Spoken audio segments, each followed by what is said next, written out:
Ahí estamos, el Señor nos bendiga, mis hermanos. Vamos a seguir con nuestro tema que hemos comenzado en Génesis capítulo 21, allí estamos.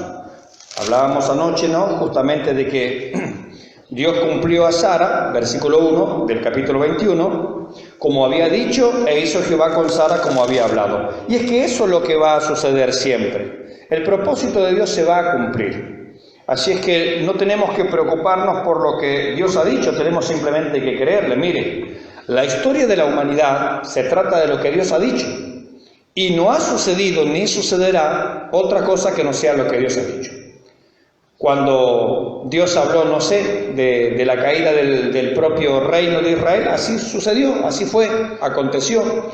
Cuando Dios le dio al profeta Daniel la sucesión de reinos a través de visiones y le nombra allí cuáles son los que van a venir, y fue así. Uno mira la historia y dice,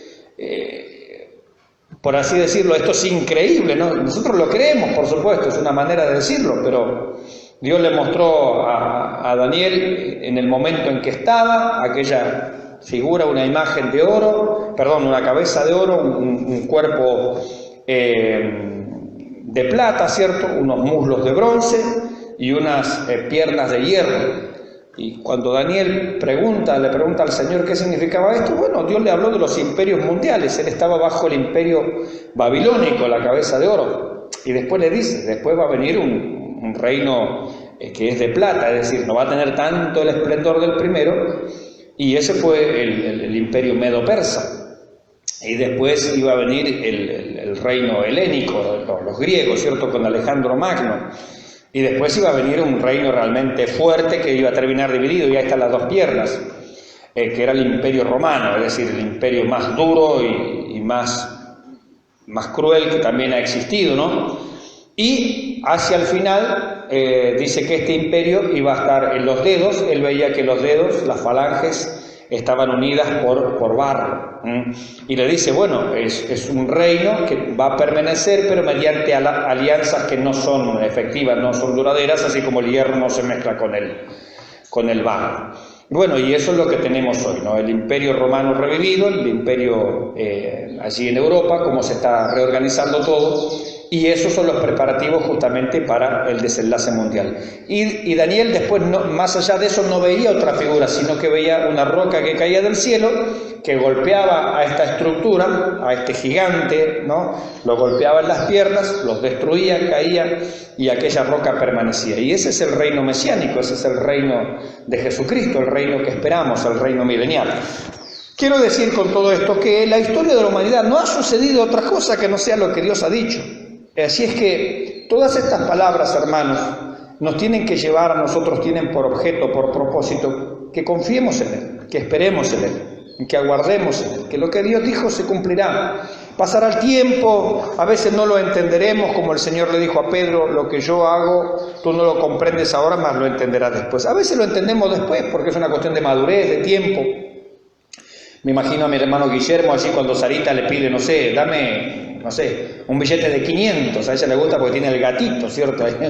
¿Qué es un jaguarete? No sé qué es, bueno, claro, es decir, no está en condiciones todavía mentales, psíquicas, ¿cierto?, de responsabilidad, como para que uno le dice, bueno, le vamos a dar un billete de 500 pesos para que vaya a comprar, golosinas. No, arrancamos con uno de 5 pesos, uno de 10 como mucho. Claro, ¿por qué? Porque está en una etapa madurativa, está en una etapa de crecimiento, y así también Dios va tratando con nosotros. Él no nos va a dar cosas a no ser que nosotros vayamos madurando, a no ser que nosotros vayamos creciendo. Hay gente que le quiere preguntar a Dios, acerca de su futuro, de lo que Él va a hacer, de los ministerios. A ver, no arranquemos por ministerio cuando no estamos leyendo la Biblia. Empecemos por leer la Biblia, empecemos por congregarnos, empecemos por orar, y después más adelante, cuando Dios vea el momento propicio y oportuno, nos hablará de otras cosas, porque a medida que uno crece también va madurando, ¿cierto? Y también se van sumando la responsabilidad, ¿no? Entonces, esto es un proceso de crecimiento. Y fíjense que lo que vamos a seguir ahora tiene que ver con eso.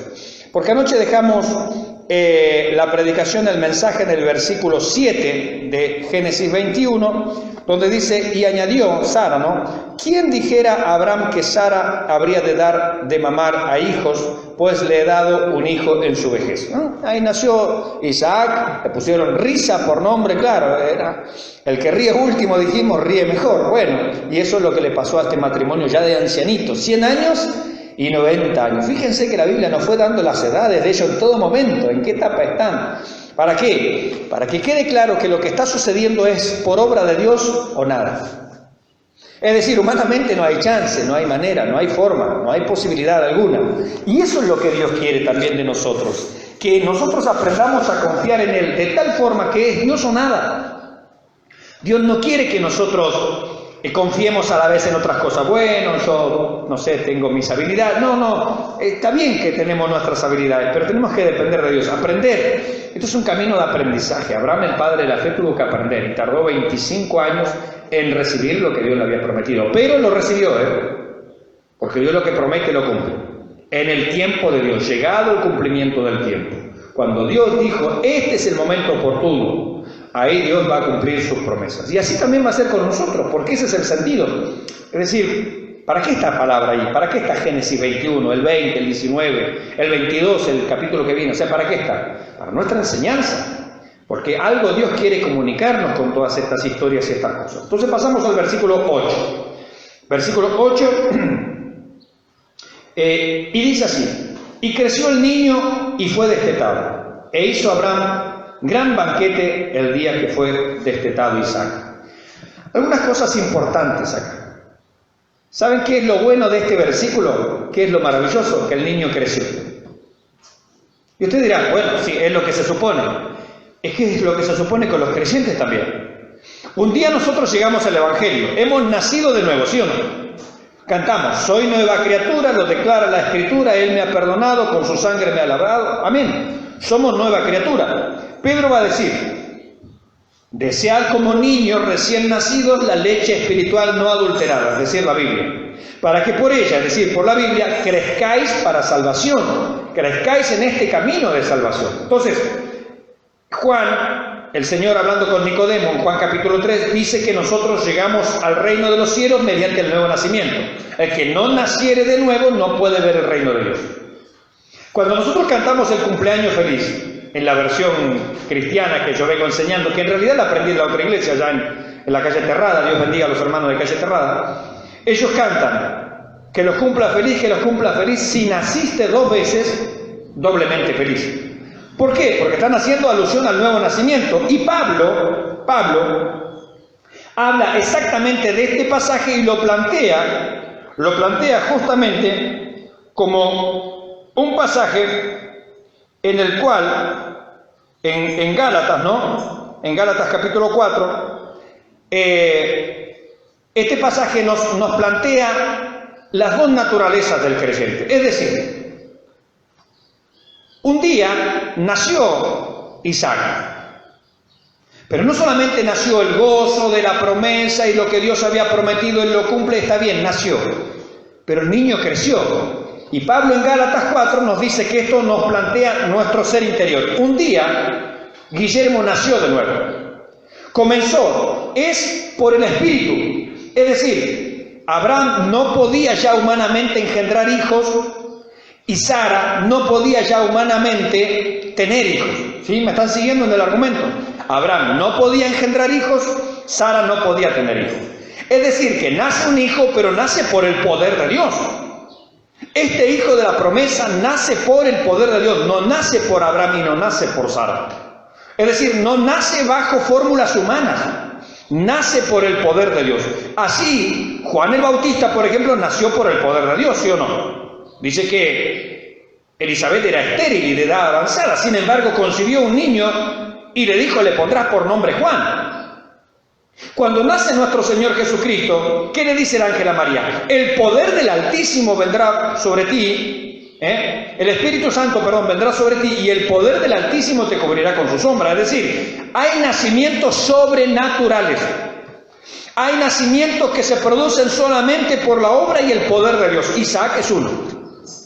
Juan el Bautista es otro, el Señor Jesucristo es otro, Sansón fue otro. Es decir, en la Biblia hay muchos nacimientos que son sobrenaturales por el poder de Dios.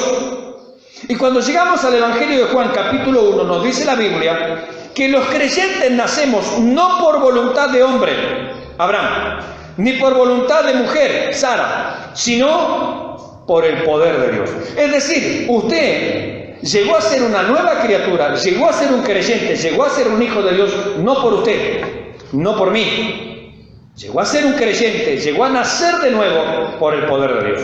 Y eso es lo que enseña la Biblia. Entonces, esto que nosotros vemos acá en Isaac, dice Pablo en Gálatas 4, está representando la nueva naturaleza, el nuevo nacimiento. Entonces, un día nació Isaac. ¿Pero qué pasó después? Se quedó siempre chiquitito. Se quedó siempre bebé. Ya tenía como 38 años y tomaba todavía el biberón y la mamadera. ¿Es así? No. Creció, maduró, aprendió a caminar. Y Pablo dice que esto representa la nueva naturaleza en nosotros, es decir, se espera que Guillermo crezca, madure, que Mayra, que Ricardo, que Lucho, quien quiera que sea, que Mauricio, toda persona que ha nacido de nuevo por el poder de Dios se espera que crezca, se espera que madure, se espera que un día sea destetado. ¿Sabe qué significa eso? Ya basta de biberón, basta de mamadera. Porque ¿quién toma mamadera, mi hermana Mayra? Y los bebés. Y si nosotros espiritualmente todavía estamos tomando mamadera, ¿qué significa tomar mamadera? Es no crecer. Todavía no aprendí a congregarme, todavía no aprendí a orar, todavía no aprendí el trato con los hermanos, todavía no aprendí a depender de Dios, todavía estoy dependiendo hasta que me cambien los pañales.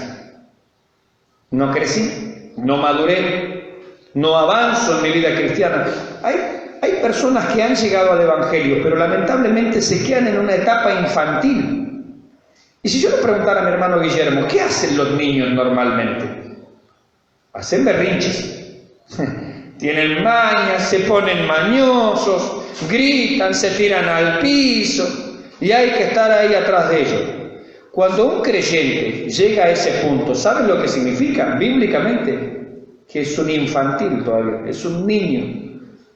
Son estas personas que tienen problema un día con el portero y ya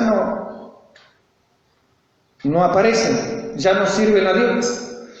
El predicador dijo algo que no era para ellos, porque uno trae un mensaje no para decir, a ver, yo no traigo un mensaje acá para decirle a Guillermo algo. Si yo quisiera decirle algo a Guillermo, lo hablamos ahí abajo, lo conversamos por teléfono, es decir, uno no trae un mensaje para pegarle a alguien.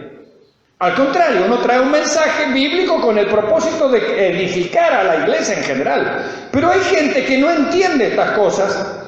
Entonces viene a un culto y dice, no, pero el pastor se la agarró conmigo. Claro, o sea, tu conciencia te estará acusando a lo sumo. No sé eso qué es lo que pasa por la conciencia de las personas. ¿Y eso qué significa? Falta de madurez, falta de crecimiento. Y Pablo, insisto, Pablo dice que este pasaje, este episodio tiene que ver, en Gálatas 4, usted después búsquelo en su casa, por eso insisto con el pasaje, Pablo dice que esto tiene que ver con la nueva naturaleza, es decir, él dice, esto se refiere espiritualmente al progreso del creyente, nacimos de nuevo, no por voluntad humana, no por nosotros, es decir, nadie puede decir a sí mismo un día, bueno, yo soy pecador, yo soy inconverso y ahora me mentalizo y hago fuerza mental y pongo toda mi energía y mi positivismo y ahora soy una nueva criatura. No se puede hacer eso. La transformación del corazón es una obra del Espíritu Santo que nadie más puede hacer. El nacimiento de Isaac es una obra del Espíritu Santo, no es obra humana.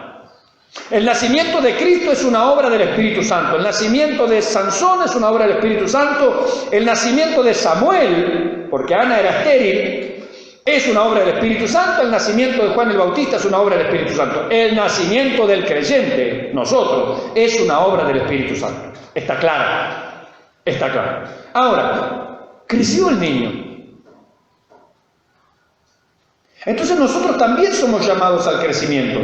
En la carta a los Hebreos, en el capítulo 5, allí al final, el autor a los Hebreos, ¿sabe lo que le dice a estos hermanos que eran judíos mesiánicos, lo que hoy llamaríamos judíos mesiánicos, judíos convertidos al cristianismo? Esa es la carta a los Hebreos, para judíos mesiánicos.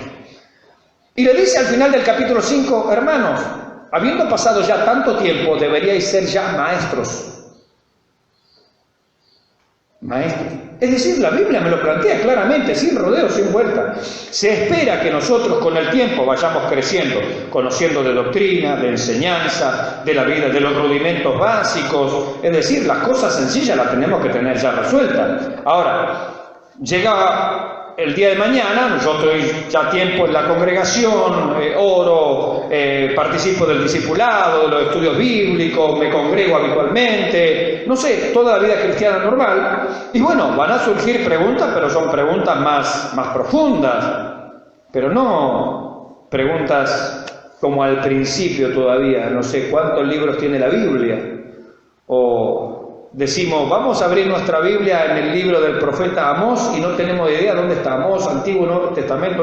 Eso te pasa cuando sos nuevito, está bien que eso te pase, por eso a los nuevitos lo ayudamos y tenemos paciencia. Pero vos cuando ya vas pasando un tiempo en la iglesia, van pasando años, tenés que saber dónde está Amós, tenés que saber dónde está Abdías, tenés que saber dónde está la carta de Judas, según de Tesalonicenses. Es decir, hay cosas elementales. Por eso nosotros fomentamos el que los hermanos tomen su Biblia, la conozcan, vayan sabiendo no solamente dónde está cada libro, sino de qué tratan. ¿Eso lleva tiempo? Por supuesto que lleva tiempo. No esperamos que esto sea de la noche a la mañana, pero vamos apuntando a eso. ¿Para qué? Para que el día de mañana, Mayra, por ejemplo, Guillermo, quien quiera que sea, cualquiera de nosotros, sean hermanos que son capaces de estar detrás del púlpito y dar una enseñanza y ayudar y colaborar en el crecimiento de los que vienen después. Si no, ¿cuál es el sentido? O sea, no es el sentido que uno siempre esté de ese lado de la banca. El sentido es que podamos crecer un día en este púlpito o en otro púlpito o en la calle o en su trabajo, pero tener argumentos y conocer las Escrituras porque he crecido y ahora yo puedo ser un colaborador de Dios para llevar a otras personas al conocimiento de la verdad o defender la verdad cuando la verdad es atacada. Isaac creció, dice, y el niño creció y fue destetado. Es decir, hay un momento que hay que abandonar el biberón. Ya basta de ñaña, basta de... porque ya llevaste el tiempo suficiente, se supone que avanzaste. Pablo, hablando de crecimiento, en la primera carta a los Corintios, en el capítulo 1 y en el capítulo 3, les dice: yo no pude tratarlos a ustedes como espirituales, sino como a niños, como a carnales. ¿Por qué? Porque ¿cómo se daba cuenta Pablo que los corintios, los hermanos de Corinto, una iglesia que él mismo había fundado, ¿cómo se daba cuenta Pablo que eran niños y que eran carnales y que no habían crecido? Dice, porque tienen celo, contienda, no, que a mí me pusieron, no, que a mí no me pusieron en el coro, no, que a aquel lo subieron y a mí no me...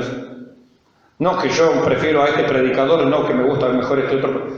Cuando uno está así, dice Pablo, eso es un síntoma de que todavía esa persona es un niño. Porque todavía no entendió que los que estamos al frente circunstancialmente simplemente somos siervos del Señor. Y no tiene que haber diferencias entre esta que... No. Nosotros en este tiempo, por ejemplo, como iglesia hemos tomado este desafío. Después de pastorear 15 años en una iglesia, por pedido propio, vinimos a pastorear esta iglesia que acaba de ser inaugurada. Y los hermanos de Villa Esperanza se supone que son hermanos maduros, que no dependían del hombre, dependían de Dios. Que no dependían de quién estaba al frente, que estaban sirviendo al Señor y que han conocido al Señor, por lo tanto, tienen que seguir sirviendo al Señor normalmente. Es decir, no estamos sirviendo al hombre. ¿Se dan cuenta de lo que estoy hablando? Claro.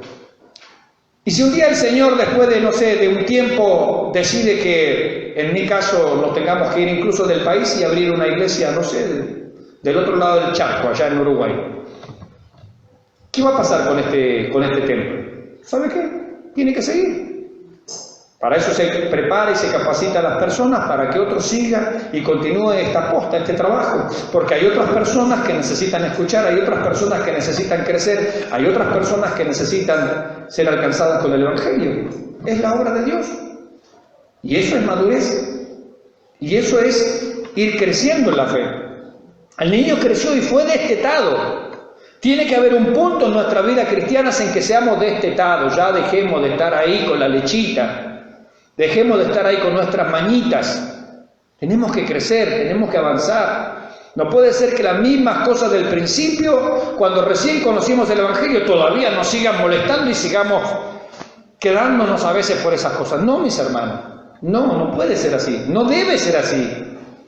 Y fue destetado, y fíjese, ¿e hizo Abraham qué? Gran banquete. Abraham era el padre, es decir, hay una alegría.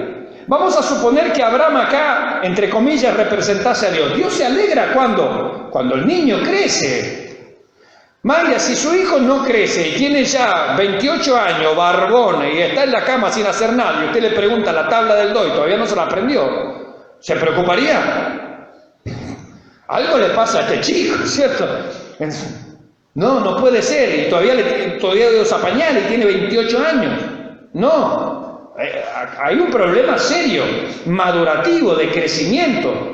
Espiritualmente también hay un problema serio. Por eso las iglesias que no enseñan la palabra tienen serios problemas madurativos. Sí, tienen mucha gente, pero gente infantil. Porque si no enseñas la palabra, como decíamos anoche, si no les das alimento sólido, si están siempre a lechitas y están dependiendo, no, que hoy fui al culto y no hubo manifestación. ¿Y qué tiene que ver la manifestación? Si Dios estaba, si Él es omnipresente, aunque no haya gente dando vuelta adelante, Él está igual. Y si está su palabra, y le preguntan de las doctrinas básicas, no tienen ni idea. Porque están esperando en cada culto que haya alguien que se levante y que dé 25 vueltas en el frente y le traiga algo al oído. Sí, ¿para qué tenés la Biblia en tu casa? ¿No es esta la palabra profética más segura a la cual hacemos bien en estar atentos? Eso es lo que dice la Biblia.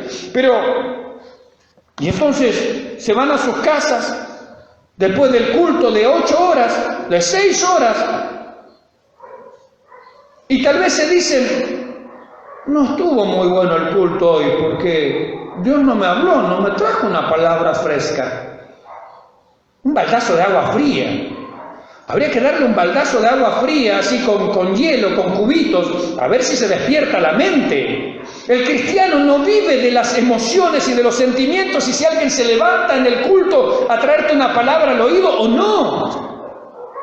Eso no es la vida cristiana, esos son niños, son infantiles, son todavía bebés, tienen 30 años en la iglesia y todavía no han aprendido a cómo vivir la vida cristiana, todavía no saben, todavía están esperando de que alguien se levante y dé 25 trompo y vuelta carnero en el frente y después vaya y les dé una palabra. Yo les preguntaría, ¿y para qué está la Biblia?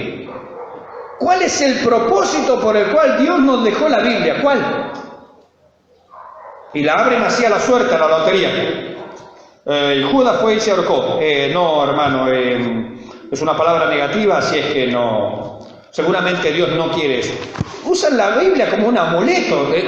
Ustedes se ríen, pero hay iglesias que lo usan así la Biblia. O sea, es como, date ti, suerte para ti. O sacan así, como decíamos anoche, la caja con las perlitas, o en Chile le llaman pancito de vida, pancito. Y sacan a ver, ¿qué me dice el Señor hoy? No, pero ¿cómo vas a tratar la Biblia así? Imagínate, mi hermano Guillermo, si yo te doy un libro, no sé, de Pablo Neruda, no lo leíste nunca, no lo conoces. Sabes que hay un libro de Pablo Neruda de hecho tiene varios libros, pero yo te doy uno. Y te recorto una pequeña frase en medio del poema número 28 de ese libro. Y te recorto una frase así, es una pequeña frase y te la doy. Y te digo, explícame qué quiso decir el autor en esta frase. Sería un milagro poder explicar eso, ¿o no? Porque si no leíste el libro, no sabes en qué contexto fue dicho, ¿cómo podés entender la voluntad de Dios de esa manera? Eso es jugar con la Biblia como jugar a la quiniela, a ver qué número sale. La Biblia no puede ser tratada así, la Biblia es la palabra de Dios. Por eso esas iglesias que enseñamos la palabra de Dios no son nunca las iglesias más populares, no son ni lo van a ser.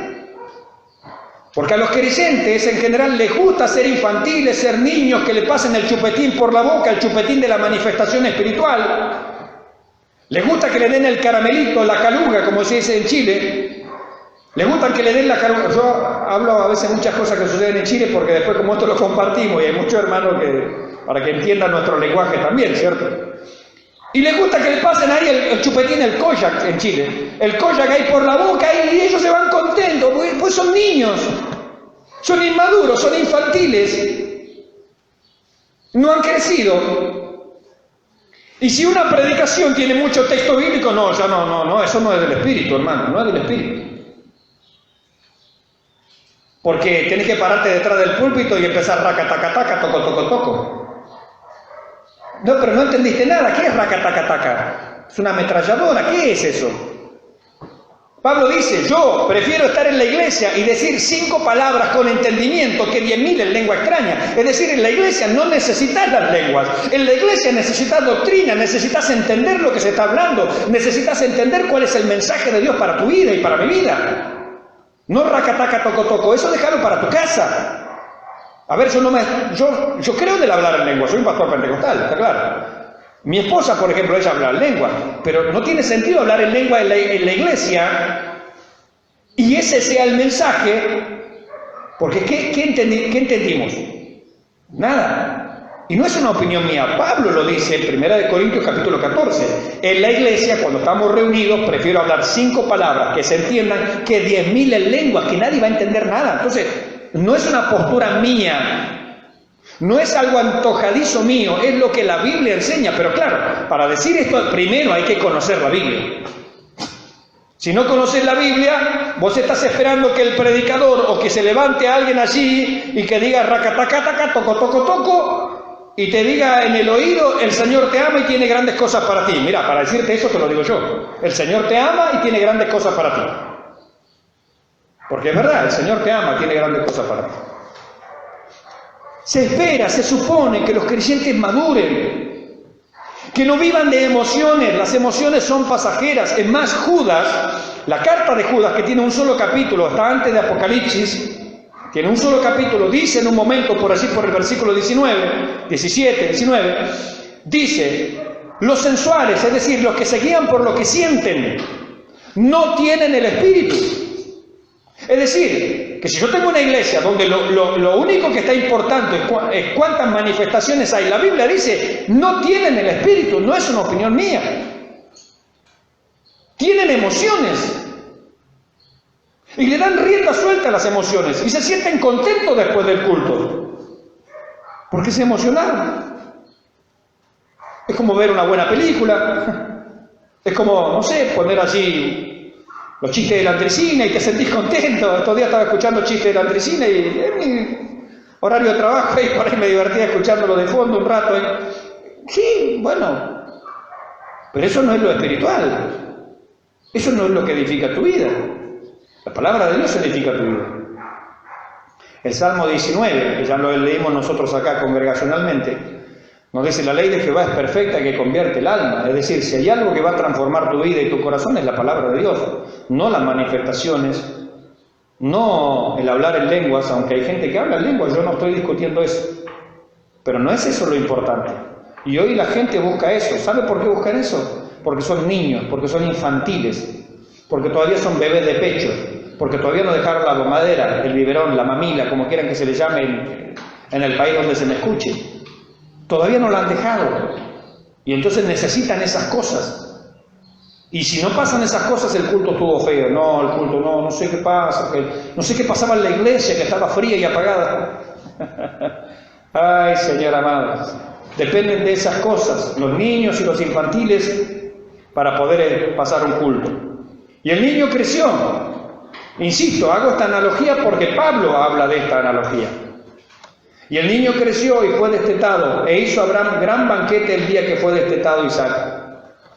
Abraham hizo banquete. Si Abraham era, por así decirlo, el padre espiritual, o también, entre comillas, el pastor de la iglesia, por así decirlo, de ese hogar, hay alegría y gozo cuando una persona crece, cuando una persona va avanzando en la vida cristiana. ¿Qué mejor? ¿Qué mejor de tener personas el día de mañana, después de enseñarles y de enseñarles y de enseñarles y de compartir la palabra y de tratar de ser ejemplo para su vida, que hayan tomado esas enseñanzas y esos ejemplos y que hoy los vivan, los practiquen y que hoy en día sean personas que pueden ser útiles a los caminos del Señor y por ahí el Señor los llama al pastorado o a las misiones o al evangelismo, a lo que sea. Son personas que han crecido, que han madurado. Eso es lo que se espera de nosotros. Versículo 9, mire lo que pasa. Y vio Sara que el hijo de Agar, la egipcia, acuérdense que Agar tenía un hijo anterior con la egipcia, que ya tenía 13 años, ya estaba grandecito, es decir que tenía 13 años Ismael cuando Isaac nace, ¿sí? ¿Y qué pasó? Dice, se burlaba de su hijo Isaac. Hasta aquí Ismael parecía un chico común y corriente, ¿no? Es un chico de 13 años, no nos dice la Biblia que daba problemas, pero cuando nació Isaac empezaron los problemas. Y Pablo habla de esto en Gálatas 4, vuelvo a Gálatas 4. ¿Y qué representa Ismael en términos espirituales? La vieja naturaleza. Es decir, tu vieja naturaleza estaba desde antes. Y la vieja naturaleza, cuando viene una nueva naturaleza, cuando naciste de nuevo, cuando Dios comienza a trabajar en tu vida, comienza la lucha interna. Hasta aquí estaba lo más bien. Han escuchado a estas personas que dicen, pastor, yo antes que no venía a la iglesia parece que tenía menos problemas. Es lógico. La vieja naturaleza era la única que existía, te dominaba y no tenías problemas con eso. Pero ahora que hay una nueva naturaleza, pero ahora que Jesucristo ha nacido en tu corazón y está tu vida cristiana comenzando a dar sus primeros pasos y a desarrollarse, ¿sabes qué va a comenzar? El conflicto interno. La lucha en tu mente y la lucha en tu corazón entre la vieja naturaleza, entre el que ya estaba y el que vino nuevo. Y todo creyente participa de esa lucha. Todo creyente participa de este conflicto. Me acuerdo cuando yo me convertí exactamente, cuando conocí al Señor a los 13 años, yo como cualquier jovencito de 13 años decía malas palabras, por supuesto. Bien, para mí era normal, yo no me sentía mal por eso. Bien. Cuando conocí al Señor, pasó, no sé si al día siguiente o 2 días después, lo normal, lo de siempre, yo dije una grosería de elevado calibre, diríamos en Argentina, ¿no? Pero para mí era normal eso, o sea, todo el mundo hablaba así, y yo también hablaba así. Pero ahí me pasó algo que nunca antes me había pasado. Yo sentí una voz interior, la voz en la conciencia, que después entendí, en la voz del Espíritu Santo que te dice, eso no se dice. Pero antes eso no me pasaba. Pero ahora me comenzó a pasar. Y la voz acusatoria en mi conciencia del Espíritu Santo diciendo, eso no se dice. ¿Por qué? Porque hay una nueva naturaleza. Y la vieja naturaleza ahora comenzó el conflicto interno. Comenzó el conflicto. Hoy es domingo a la mañana, el conflicto interno. ¿Qué hago? Me quedo acostado ahí, pero es lindo el domingo. Sí, pero está el conflicto de la carne. Jesucristo le dijo a los discípulos, el espíritu está dispuesto, pero ¿la carne qué es? Es débil. Está el conflicto, es decir, la Biblia no lo niega, el Señor no lo niega. Hay un conflicto en usted, hay un conflicto en mí, hay un conflicto en todo cristiano. Es el conflicto de entre quiero agradar a Dios, quiero hacer las cosas espirituales, quiero buscar primero el reino de Dios y su justicia, pero la carne, la naturaleza pecaminosa, lo que me dominaba, lo que estaba desde antes, ahora tengo un conflicto, tengo un problema. ¿Y qué hago? ¿Me levanto o no me levanto? ¿Me levanto o no me levanto? ¿Me levanto o no me levanto? Y la voz de la conciencia te dice, tenés que orar. Y vos estás en la cama. ¿Qué hago? ¿Oro o no oro? ¿Oro o no oro? ¿Oro o no oro?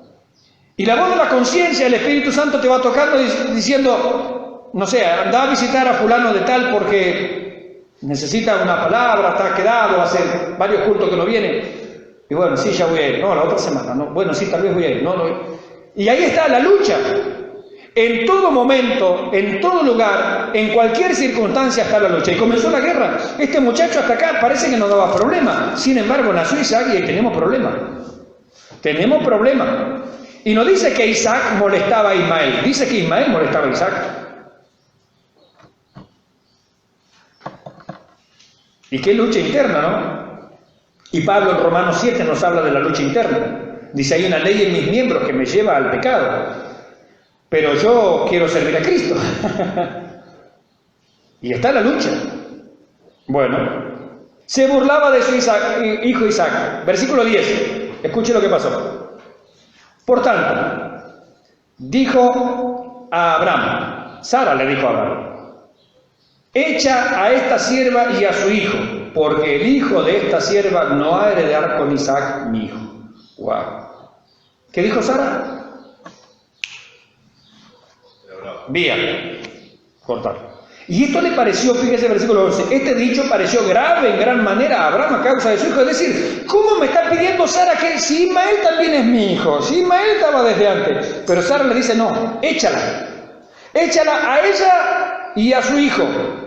A Abraham le pareció, no, esta mujer está mal. Esa es la opinión de Abraham. ¿Qué opina Dios? Versículo 12.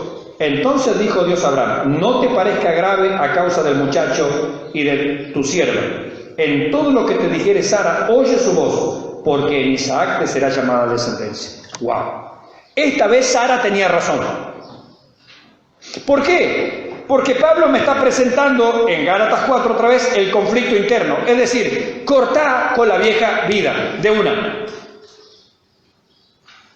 Predicábamos el otro día, lo cité anoche en el mensaje, acerca de esa predicación de la autoridad de la iglesia, como cuando una persona, un milagrero, un pariente o una multitud me invitan a servir a dioses ajenos, apartarme de la sana doctrina, ¿qué tenía que hacer la persona allí, el israelita? No, cortarlo de una. Al milagrero tenían que apedrearlo. A tu pariente, a tu amigo, a tu amigote, a ese familiar, tenías que también, tu mano se levantará contra él. Y si era una multitud, tenías que quemar la ciudad. Es decir, la decisión es drástica. La decisión es a todo o nada. Es decir, a Dios, o le servís a Dios o le servís al mundo. El Señor dijo, o servís a Dios o servís a las riquezas. Pero no se puede, voy a servir un poco a Dios, un poco a la riqueza, un poco a Dios, un poco al mundo. No, Dios dice o todo o nada, o frío o caliente, pero tibio nunca. Mensaje a una de las 7 iglesias, ¿cierto? Es decir, o lo uno o lo otro. En Dios no hay medias tintas. Y acá, como esto está representando la vida espiritual, esto fue un episodio real, ¿cierto? Con personas reales. Pero en términos espirituales está representando el conflicto interno. Lo que Sara está diciendo acá, terminá con lo viejo de una, tenés que echarlo de una. Es decir, si ha decidido seguir a Cristo, seguí a Cristo. Si ha decidido empezar este camino, no mires para atrás. Dijo el Señor, el que pone su mano en el arado, no mire para atrás. Porque si mira para atrás, no es apto para el reino de Dios. No. O lo uno o lo otro. Si estás bien en el mundo, quédate en el mundo. Si estás bien en la condenación, quédate en la condenación. Ahora, Dios te invita a salir de eso. Pero si salís de así, salís. Como dice una vieja canción, que la cité el otro día también, he decidido seguir a Cristo, no vuelvo atrás. Se cuenta una anécdota histórica, y vamos a ir finalizando, que tiene que ver con Alejandro Magno. Estaba Alejandro en una batalla difícil, llevan sus naves, los barcos de antes, ¿cierto? Llevan sus naves, sus barcos, cruzan allí una parte del mar Mediterráneo, llegan donde tenían que presentar la batalla, y Alejandro Magno y sus soldados eran mucha menor cantidad de lo que tenían que enfrentar. ¿Saben lo que hizo Alejandro Magno? Prendió fuego los barcos y le dijo a sus soldados, o ganamos o nadie vuelve a casa. Y de ahí surge la frase famosa, quemar las naves. Los soldados querían volver a su casa, a ver a su familia, a su mujer, a su hijo, a sus nietos. Le dijo a Alejandro, o ganamos o nadie va a volver. O morimos acá, o nos quedamos de esclavos y nunca más vas a volver a ver a tu familia. Es decir, hay que quemar las naves. Y en el Evangelio es así, mis hermanos. Se queman las naves. No hay manera de volver atrás a no ser que venzas. No hay manera de retroceder a no ser que alcances la victoria. Y acá es la victoria contra el pecado. La victoria contra la carne. Pero hay una ayuda importante. No es una batalla nosotros solo por nuestra fuerza. Porque el Espíritu de Dios vive en nosotros. Y Pablo en Romanos capítulo 8, después de hablar del conflicto interno que él tiene en la batalla contra la carne, él dice que a través del Espíritu podemos hacer morir las obras de la carne. Es decir, hoy el Espíritu de Dios vive en nosotros y a través del Espíritu Santo nosotros podemos ganar esta batalla. Así que tenemos este desafío por delante, ¿eh? Qué desafío tremendo. Y Dios quiere que crezcamos. No podemos quedar allá Otra anécdota. El hermano que se jactaba con su pastor: pastor, tengo 30 años de cristiano. Y el pastor le contestó francamente: usted no tiene 30 años de cristiano, usted tiene 1 año de cristiano y los otros 29 los repitió. No ha crecido. Estar mucho tiempo en una iglesia no significa que creciste. No creciste nada. Patinaste. No. La Biblia nos llama a crecer. El niño fue destetado, el niño creció. Échala. Este dicho pareció muy grave en gran manera a Abraham a causa de su hijo. Entonces dijo Dios a Abraham: no te parezca grave a causa del muchacho y de tu sierva. En todo lo que te dijere Sara, oye su voz, porque en Isaac te será llamada descendencia. ¿Dios a quién iba a bendecir? Terminamos. ¿La parte carnal o la parte espiritual? ¿Iba a bendecir lo de Ismael o iba a bendecir lo de Isaac? ¿Era la promesa Ismael o era la promesa Isaac? Está claro. Por supuesto que Dios, después vamos a ver, ahora no lo vamos a ver, que Dios guardó a Isaac, no es que lo mató y no le importó. Sí, a Dios le importan todas las personas, todas. Pero acá se refería a quién era el heredero, con quién Dios iba a trabajar, de eso se trata. Y Dios va a bendecir nuestra vida cuando nos ponemos primero las cosas espirituales y lo carnal lo desterramos de nuestra vida con la ayuda del Señor. Le damos gracias, mis hermanos, a nuestro Dios.